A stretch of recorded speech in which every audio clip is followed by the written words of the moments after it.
Muy buenos días, buenas tardes o buenas noches.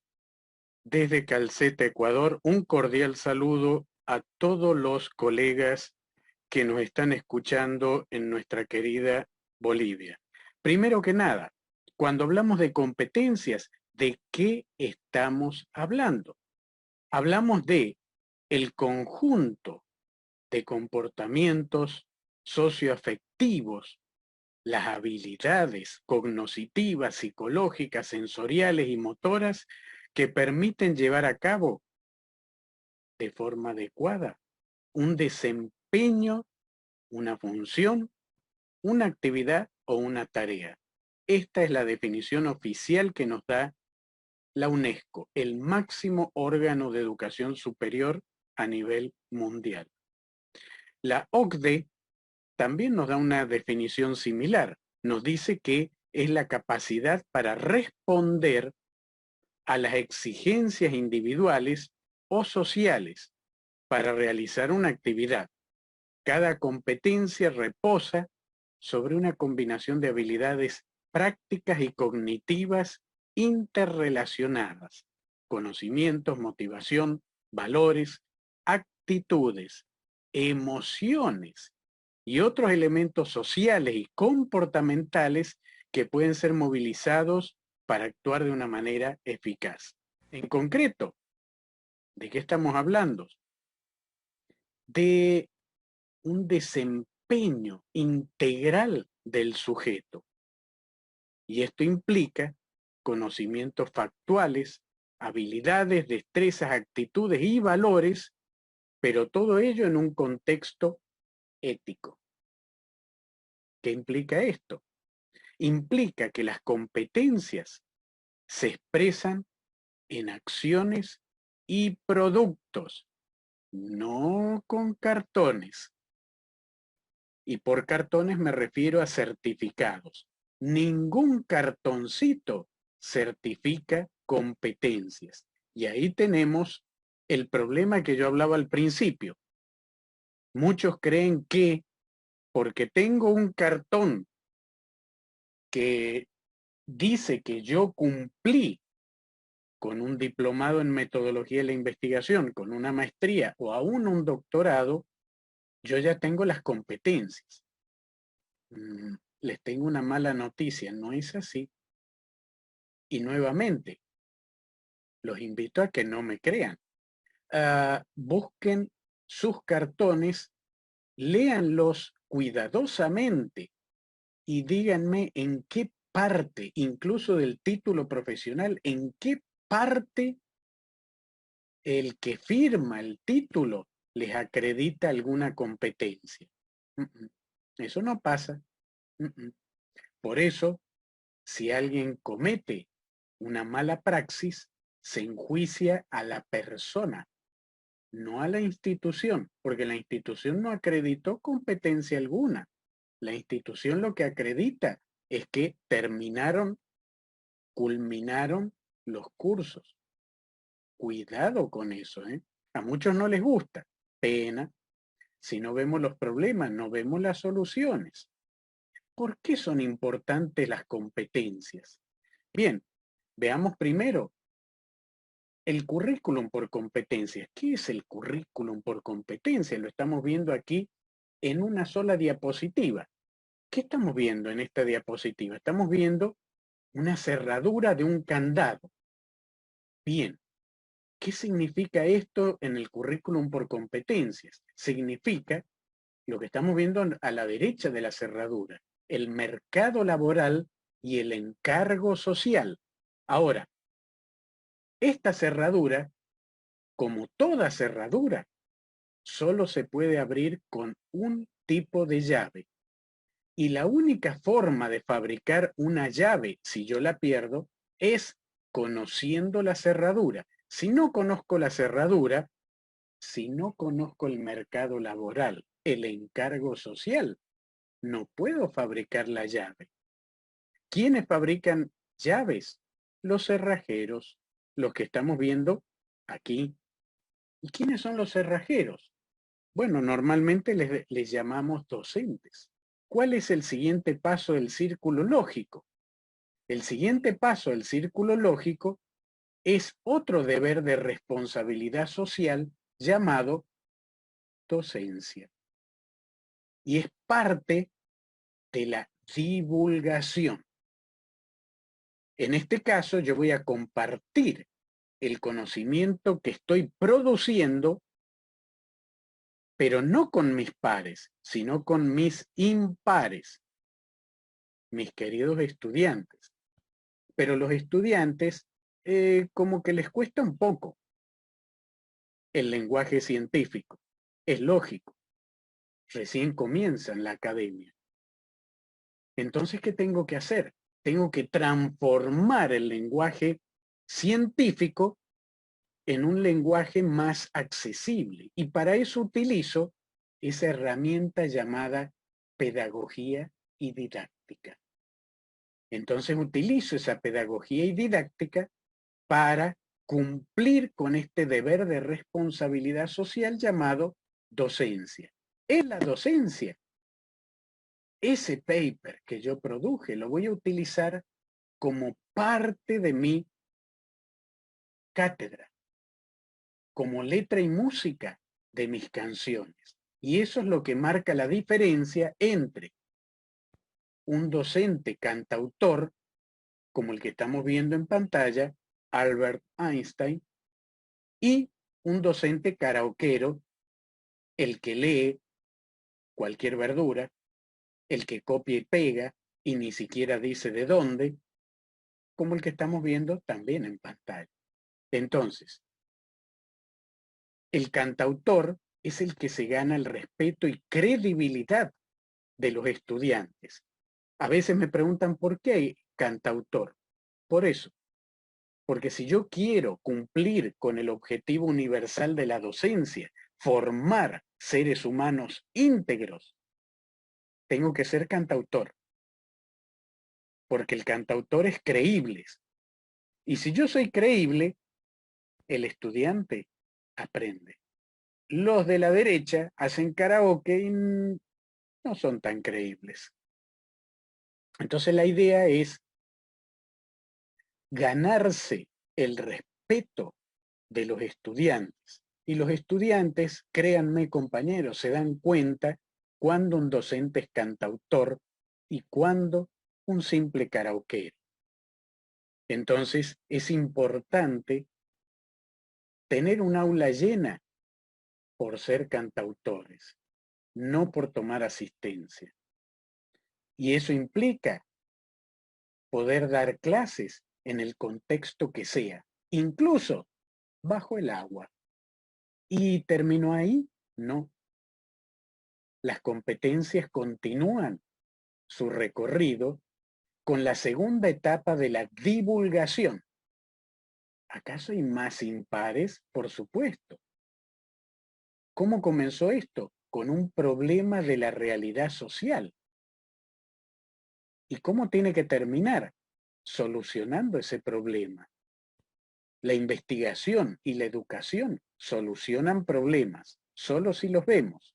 Entonces, yo empecé la investigación a partir de un problema, pero doña Rosa, la que paga mi sueldo, por el hecho de pagar mi sueldo y por un principio ético fundamental, tiene todo el derecho a saber cómo ella se va a beneficiar con mi investigación. Entonces yo deberé tomar nuevamente el paper, aplicarle una doble ración de pedagogía y didáctica y transformarlo el discurso en un discurso coloquial, apto para todo público. La extensión, la interacción social, que incluye el saber, saber cómo hacerlo, el hacer y el ser, el principio ético que les comentaba. Como conclusión, la investigación y la educación resuelven problemas, pero para ello, primero tenemos que asumirlos. Para resolver problemas necesitamos de las competencias adecuadas. Y en la academia esto significa un nuevo perfil docente en el cual el docente demuestre con hechos y acciones sus competencias. Lo que he mostrado en ese círculo. Y lo mostré predicando con el ejemplo, con ejemplos propios como debe hacer todo cantautor. Porque lo que necesitamos es también, con este perfil docente, un nuevo perfil de universidad, el de una universidad creadora, que investiga y produce nuevos conocimientos, que produce para responder a la sociedad, la economía y el Estado, que educa para formar individuos libres y solidarios, que desarrolla conciencia crítica e histórica y que trabaja para la autonomía científica, cultural y tecnológica del país. Y sobre todo prepara el cambio en función de los objetivos históricos de los pueblos latinoamericanos. Muchísimas gracias por su tiempo. Un cordial saludo a todos los colegas que comparten esta inquietud en estos difíciles tiempos de COVID-19. Cuídense mucho.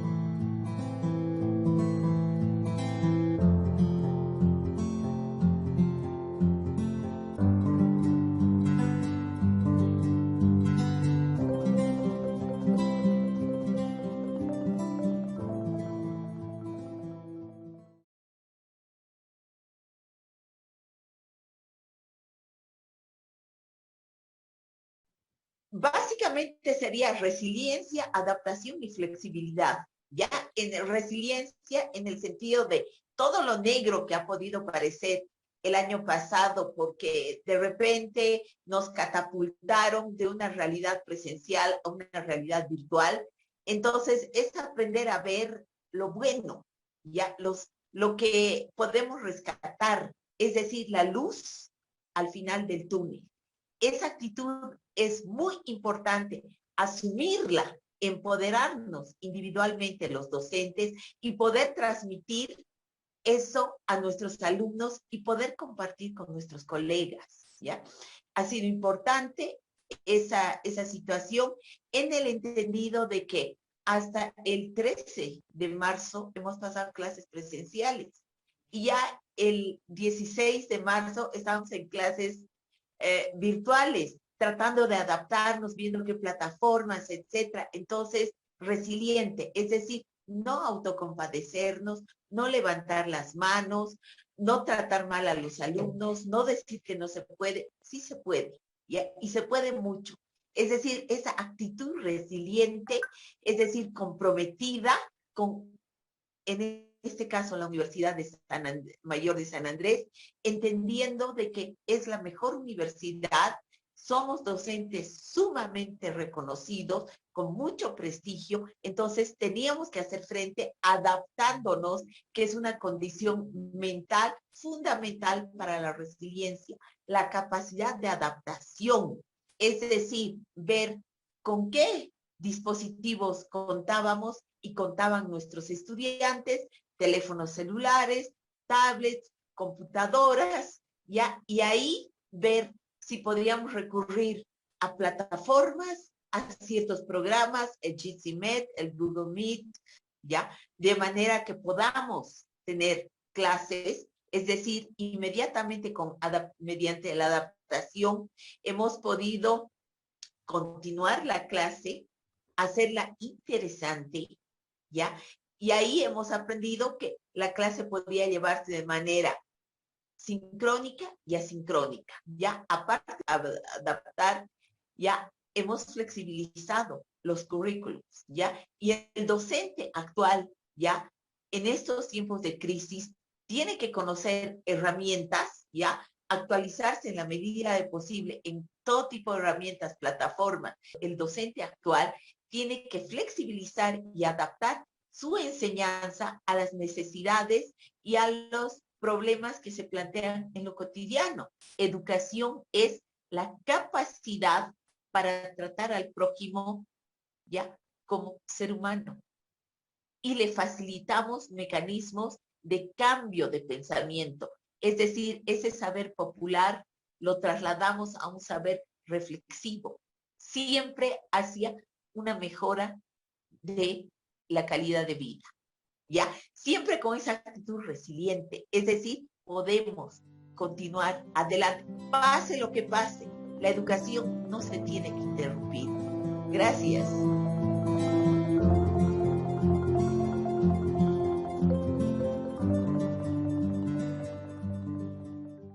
Muy buenos días a todos los colegas que están presentes, a todos los educadores y educadoras. El día de hoy vamos a tocar las competencias docentes en función de nuestro contexto, en función de la realidad. Bien, cuando hablamos de competencias docentes, estamos hablando del resto del milenio. No podemos señalar y decir las competencias para el siglo XXI, ya en realidad se nos fueron 20 años, pues se está yendo ya 20 años. Entonces, las competencias docentes para el resto del milenio, sin duda, son bastante ambiciosos, son desafíos, son perspectivas y trayectos que deberían asumir las educadoras y los educadores en este contexto de crisis que se vive. Desde mi análisis, hemos visto por lo menos unas 7 competencias, que sin duda es una primera parte, luego se puede complementar, ¿no? La problematización en la perspectiva epistemológica se refiere concretamente al horizonte que nos da Karl Popper, ¿no? O sea, la problematización en la medida que significa trascender el problema, hay que ver más allá del problema. Por ello, Popper va a señalar, por ejemplo, no estudiamos temas, sino problemas, y los problemas pueden atravesar los límites de cualquier objeto de estudio o disciplina.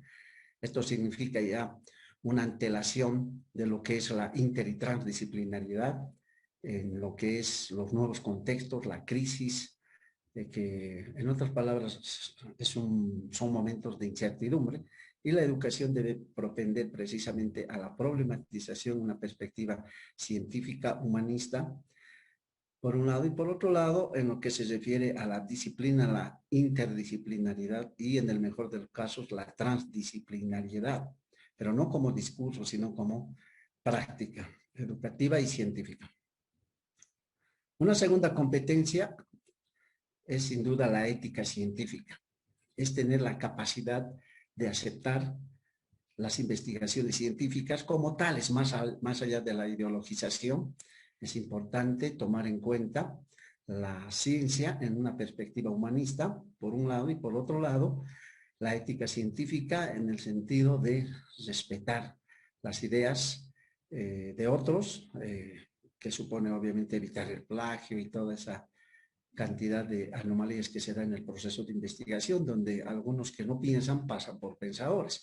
Aquí lo importante es que en el campo científico siempre estamos apoyándonos, estamos sobre los hombros de otros científicos y no podemos ignorarlos, sino tomar en cuenta fundamentalmente sus aportes. La ética científica, sin duda, ayuda en esa perspectiva. Una tercera competencia es el trabajo en equipo. A Di Stéfano, un jugador nacionalizado español, el de origen argentino, le preguntaron una vez, ¿quién es el mejor jugador? Y él respondió, el mejor jugador es el equipo, sin duda. En esta nueva etapa de crisis requerimos obviamente el trabajo en equipo, el trabajo colectivo, el trabajo inter- y transdisciplinario, compartiendo disciplinas, interrelacionándolas para poder ser más pertinentes en el proceso educativo. Por ello, los equipos docentes deben constituirse en este nuevo horizonte para poder ser más pertinentes. Una cuarta competencia es el pensar epistémico. El pensar epistémico, en la perspectiva de uno de los epistemólogos latinoamericanos, como es Hugo Semelman, por ejemplo, va a señalar que no es lo mismo el pensar teórico que el pensar epistémico. El pensar epistémico es tratar de dar un salto a lo nuevo, no es obviamente un salto al vacío, sino tratar de no repetir las teorías o de encajar la teoría en nuestra realidad, sino de crear nuevas categorías, nuevas teorías, pero a partir de nuestra realidad. Eso precisamente es el pensar epistémico, de ir creando y recreando nuevos horizontes, nuevas visiones, y también eso supone la producción de nuevas categorías de análisis para interpretar nuestra realidad y en el mejor de los casos transformarse. El quinto aspecto, en este caso estamos hablando de competencias, es el pensar histórico. El pensar histórico supone dejar de un lado de que el ser humano está predestinado. El ser humano hace la historia. El ser humano, individual y grupalmente, hace la historia. En esa perspectiva, la competencia de lo histórico nos ayuda a situarnos en un contexto, a tener un posicionamiento y darle una nueva perspectiva. En lo que se refiere al humanismo, se refiere a recuperar la condición humana.